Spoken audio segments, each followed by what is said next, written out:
Street class में हमको उनके अकॉर्डिंग चलना पड़ता है। अच्छा।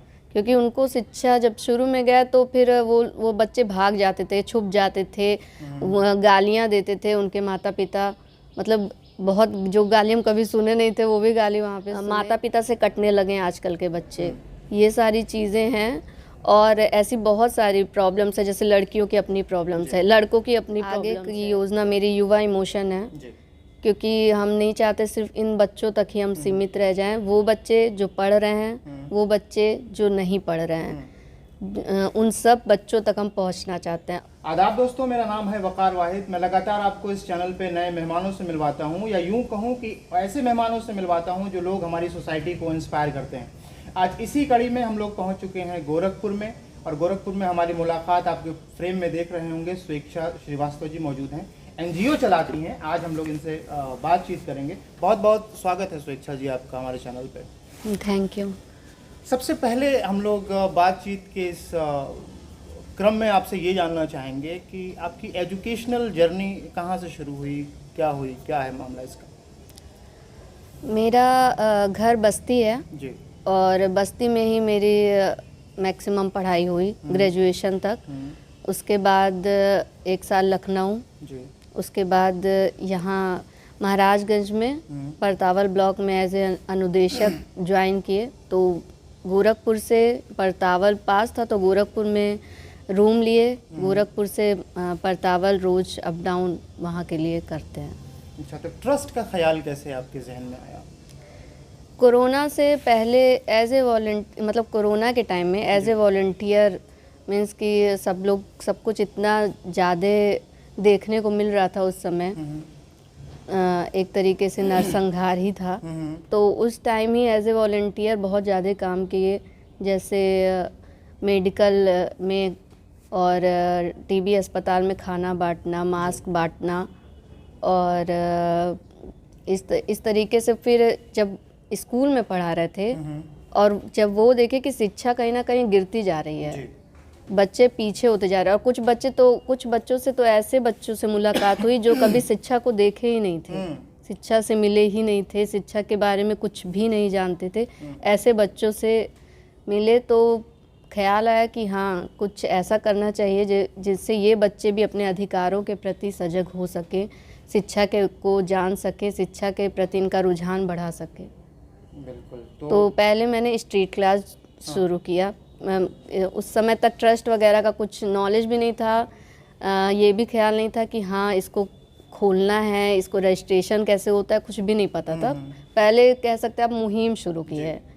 तो मुहिम के लिए पहले तो एक देवरिया वाले रोड में जो बांस वगैरह का काम करते हैं, पत्ते वगैरह का, वहाँ पे बच्चों को कुछ दिन पढ़ाए। फिर वहाँ पे पता चला कि वहाँ पे कुछ लोग एक्टिव हैं, तो फिर इस तरीके से पूरे शहर में सर्वे किए। अच्छा। फिर डोमिनगढ़ पता चला कोई नहीं जाता है, और वहाँ के बच्चे से भीख मांगना, नशे से लिप्त, कूड़ा बीनना, चोरी करना, इन सारी चीज़ों में लिप्त हैं और शिक्षा से इनका कोई लेना देना नहीं है। तो मैंने वहाँ पे शुरू किया कि वो किस तरीके से उनको शिक्षा के प्रति उनका रुझान बढ़ाया जाए। अच्छा, तो स्ट्रीट क्लास कैसे इसको ऑर्गेनाइज करते हैं? स्ट्रीट क्लास में हमको उनके अकॉर्डिंग चलना पड़ता है। अच्छा।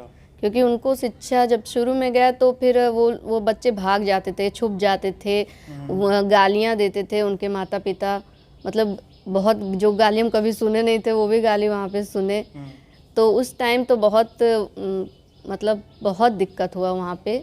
बाद में धीरे धीरे रोज़ जाना और उनसे संबंध बनाना, उनकी तरह ये बताने के लिए कि हम आपकी ही तरह हैं, उनको समझाना कि हाँ शिक्षा से क्या हो सकता है, आप अपने कम से कम अधिकार तो जान सकते हैं, आप आधार कार्ड बनवा सकते हैं, राशन ले सकते हैं सरकार से, और आगे के जो भी स्कीम्स हैं सरकार के उनको जान सकते हैं, उनको पा सकते हैं। तो धीरे धीरे वो संबंध ठीक होते गए। अब ऐसा हो गया है कि अब अगर हम कभी रेगुलरिटी मिस हो जाती है तो वो बच्चे नाराज़ हो जाते हैं कि हम क्यों नहीं आ रहे हैं वहाँ पे।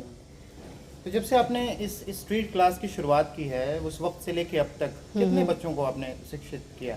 इस समय मेरे स्ट्रीट क्लास में 100 से ज़्यादा बच्चे हैं जिनको आप लोग पढ़ा चुके हैं? नहीं, पढ़ा रहे हैं। इतना आसान नहीं है उनको पढ़ाना।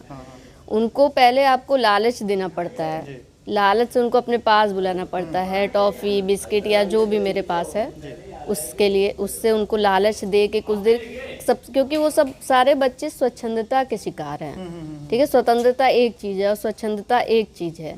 तो उनको सबसे पहले तो 2-3-4 महीने लग जाते हैं कि एक जगह 1 घंटे बैठो तो सही, बैठ के देखो कि कैसे बैठा जाता है।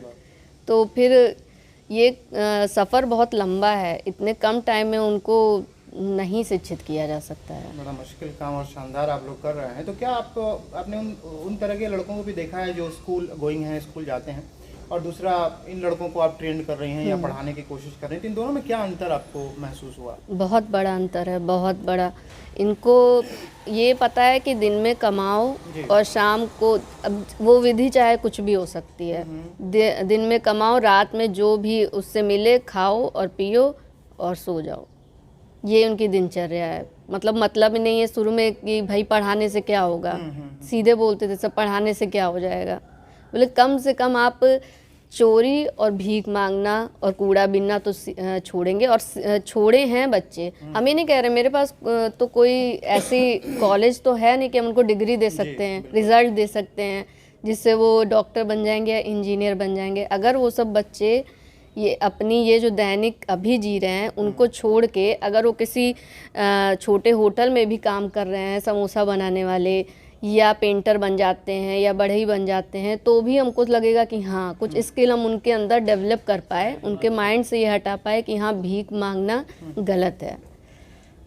अच्छा, एक चीज़ मेरे जहन में आ रही है कि नॉर्मली देखा जाता है सोसाइटी में कि लोग पढ़ाई लिखाई करने के बाद नौकरी की तरफ जाते हैं और नौकरी करते हैं, नॉर्मल ज़िंदगी जीते हैं, लेकिन आपके जहन में ये इस तरह का ख्याल, ये नेक कामना कैसे पैदा हुई? कोई इंस्पिरेशन आपका जहाँ से आपको लगा हो कि मुझे इस तरफ भी जाना चाहिए, काम करना चाहिए, रिस्पॉन्सिबिलिटी आपको महसूस हुई हो एज ए ह्यूमन बीइंग?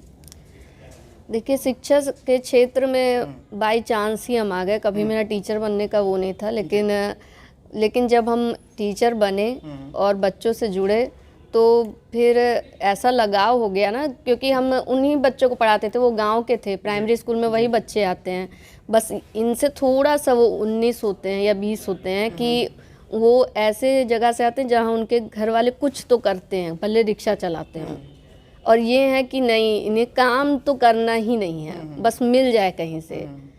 तो जब उन बच्चों को पढ़ाते थे, आज मेरे पढ़ाए हुए बच्चे जिनको हम स्कूलों में पढ़ाए हुए हैं, डिप्लोमा कर रहे हैं, इंजीनियरिंग कर रहे हैं, बीएड कर रहे हैं, ये सारे बच्चे हैं। तो लेकिन वो सारे कंटिन्यूटी बनी हुई थी इनको स्कूल में आने की, और यहाँ तो हम अकेले हैं, जो पढ़ाएंगे हम ही पढ़ाएंगे, उसमें भी वो उन सबों से उधार लेना पड़ता है। हमसे ज़्यादा बिजी हैं वो।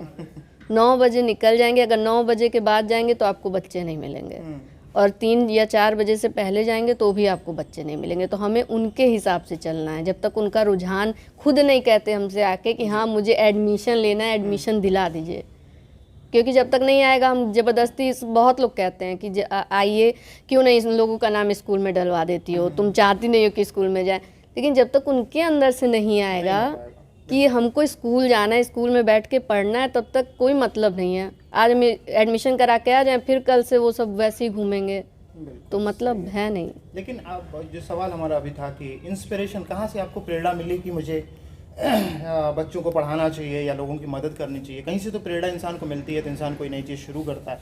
आपको कहाँ से प्रेरणा मिली ऐसी? कोरोना से एक तो, और टीचिंग लाइन में आते आते बच्चों से जो लगाव था, वो सारी चीज़ें प्रेरणा बनी। बहुत अच्छा काम कर रही हैं आप। आगे की क्या योजनाएं हैं आपकी? आगे की योजना मेरी युवा इमोशन है जी।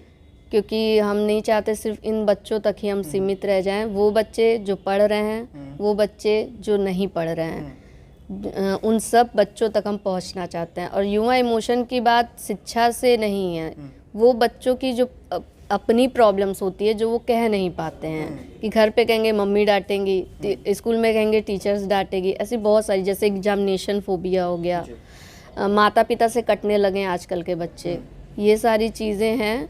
और ऐसी बहुत सारी प्रॉब्लम्स है, जैसे लड़कियों की अपनी प्रॉब्लम्स है, लड़कों की अपनी प्रॉब्लम्स है, साथ की अपनी प्रॉब्लम्स है। एक जो ग्रो अप एज होती है, उस समय की जितनी प्रॉब्लम्स है वो सारी युवा इमोशन के अंतर्गत चलेंगी, जो हर स्कूल में जाके करने का सेमिनार आगे की का वो है प्लान। चलिए, बहुत बढ़िया है, लोगों तक शिक्षा पहुंचनी चाहिए, बहुत अच्छी शुरुआत है। और कितने लोगों की, किन किन लोगों की, किस किस इलाके में आपकी मुहिम अब तक चल चुकी है और आगे कहाँ कहाँ चलाने की संभावनाएं हैं? फिलहाल अभी सर्वे हो रहा है। अभी ये जो यहाँ पे असुरन पे कंबल बेचते हैं, जी। ये यहाँ पे धर्मशाला के नीचे वहाँ सर्वे हुआ है कि वहाँ पढ़ाने के लिए सोचा गया है। बाकी चौरी चौरा में है और वहाँ डोमिनगढ़ चल ही रहा है, देवरिया रोड पे है। ऐसे कई जगह सर्वे कर चुके हैं जहाँ पे आगे का प्लान है कि वहाँ पे तो वहाँ पे जाके आपकी शुरू क्लासेस, करना है। स्ट्रीट क्लासेस स्टार्ट हाँ। होंगी, तो पूरी टीम होगी आपकी? टीम में लोग जुड़ते रहते हैं, जाते रहते हैं, क्योंकि बिना पैसे के कितना हाँ, देर हाँ, कोई काम करेगा। ये मुश्किल है कि आज के डेट में बिना पैसे के काम करना बड़ा कठिन काम है। अच्छा, नए लोग अगर इस फील्ड में आते हैं तो क्या क्या मुश्किलों का सामना उनको करना पड़ता है? अगर कोई नया आदमी ऐसी शुरुआत करने का सोच रहा है तो वो कैसे शुरू कर सकता है? पहले एज ए वॉलंटियर आप ज्वाइन करो, किसी एनजीओ से जुड़ के? किसी भी एनजीओ से जुड़ के, जहाँ पे सच में काम होता हो, ना कि कमाई का ही सिर्फ जरिया हो। जहाँ काम होता हो वहाँ पे आप जुड़िए और उसको बारीकी से जी। आप मतलब सीखिए और अवेलेबल होइए, है ना। केवल बहाने नहीं कि हाँ मुझे घर जाना है टाइम से, ये करना है वो करना है, नहीं, आपको बहाने छोड़ने पड़ेंगे। क्योंकि कोरोना टाइम में बहाने तो सरकार खुद दे रही थी हमें ना, लेकिन हमें निकलना अपनी मर्जी से था। क्यों? क्योंकि हमारे अंदर दूसरों के लिए सद्भाव था कि किसी के पास खाना पहुंचाना है, दवाइयाँ पहुंचानी है, मास्क पहुंचाना है। तो ये हमारे अंदर जब तक नहीं आएगा कि सद्भावना बहुत ज़रूरी है किसी के लिए भी। अच्छा, ये बड़ा मुश्किल होता होगा कि नॉर्मली समाज में जो लोग रहते हैं वो अपना काम करते हैं, टाइम से अपने ऑफिस जाते हैं, घर आते हैं, उनका एक शेड्यूल होता है, लेकिन उसके अलावा फ्री में समाज सेवा में वक्त निकालना बड़ा कैसे मैनेज होता होगा? ये बड़ा मुश्किल काम है। जैसे कि अब हम बता रहे हैं, सुबह 8 बजे हम निकल जाते हैं महाराजगंज के लिए, परतावल के लिए। जब हम आते हैं तो बच्चे भी अपना जो भीख मांग के कूड़ा बीन के आना होता है आ चुके होते हैं, तो हम उस टाइम दोनों फ्री होते हैं, तो फिर पढ़ाई शुरू होती है। अच्छा, नए लोगों को अपने ट्रस्ट के बारे में कुछ बताएं आप प्लीज़, आखिर में चलते चलते, और क्या संदेश देना चाहेंगे आप सोसाइटी को, समाज को, या हमारे जितने दोस्त देखते हैं वीडियो? प्लीज़ आप लोग हमसे जुड़िए, क्योंकि बच्चों को आपकी ज़रूरत है और आपको भी इस समाज को अगर चोरी मुक्त बनाना है, अशिक्षा मुक्त बनाना है, तो आपको इस तरफ कदम बढ़ाने होंगे। क्योंकि सब लोग चाहते हैं कि ये मदर टेरेसा हो, लेकिन दूसरे के घर में हो, आपके अपने घर में ना हो। तो आप भी इस ओर कदम बढ़ाइए और हमसे जुड़िए और एज ए वॉलंटियर काम करिए।